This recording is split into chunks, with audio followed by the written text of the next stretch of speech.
Got a great question on the podcast this week, and I thought we would analyze it together. Well, actually, me, you, and George the dog, right? So the question is, I think, on the tip of all of our tongues, something that we're all worried about: AI and the future of jobs. If you go on LinkedIn, I tell you what, I see more people going in the coaching space than before. I see more people looking for work, right? So this is something that we all know, a problem that we can all relate to. It was a great question. Let's hear it and let's dive into it and let's see what we think. I would like to know your thoughts on AI displacement that's coming. We're already seeing it, like I mentioned, in the white collar space, and it is going to be coming with robotics in the blue collar space. So how do you see that affecting coaches in particular?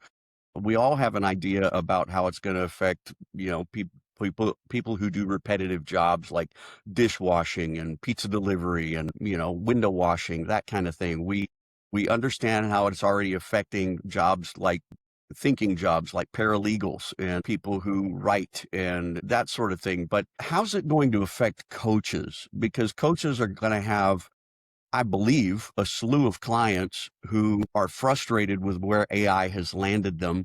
They have fired too many people and hired too many AIs. And what's that going to look like for the coaching space? Yeah, I think everyone expects that as people lose the jobs, the coaching industry is going to boom. And I don't think it is. I think it's going to almost flood.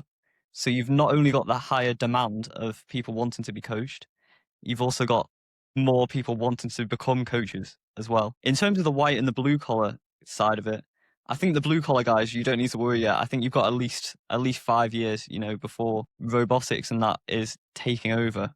Because obviously you have to spend a lot of money on robotics as well. Whereas software it's free and it can take that knowledge, information type work pretty quickly, and it's taken a lot of it already. So yeah, for sure, as people lose their jobs, there's going to be more demand, more supply. So what does that mean? There's more competition. If you're already a coach now, there's going to be more competition, and you can't afford to sound like everyone else. Like there's going to be these people who've lost their jobs, and they're going to be looking online about someone.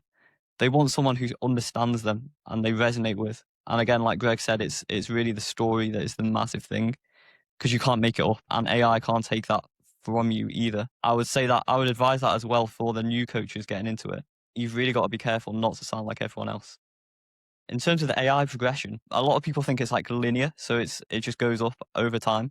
It's actually more like a staircase. So you've got a big breakthrough, and then it's the same for a couple of months, and you got a massive breakthrough again.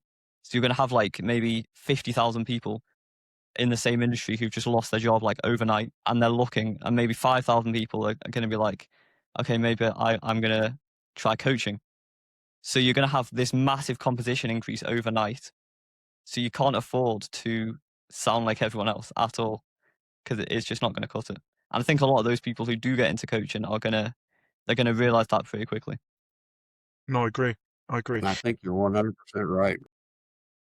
No, I agree. I think one of the things with coaching, right, is being sat in the mud with someone, right? Being sat in the messy middle, willing to listen, willing to fight, the sort of stuff that AI can't do. Remember you said, Alan, that it gives back, sort of like it accepts of you, it doesn't push back, right? I think that if you come into this and you say, I'm a life coach, you'll fail. I think you need to niche down as much as humanly possible based on your own story where you failed, right, a setback, and learnt from it.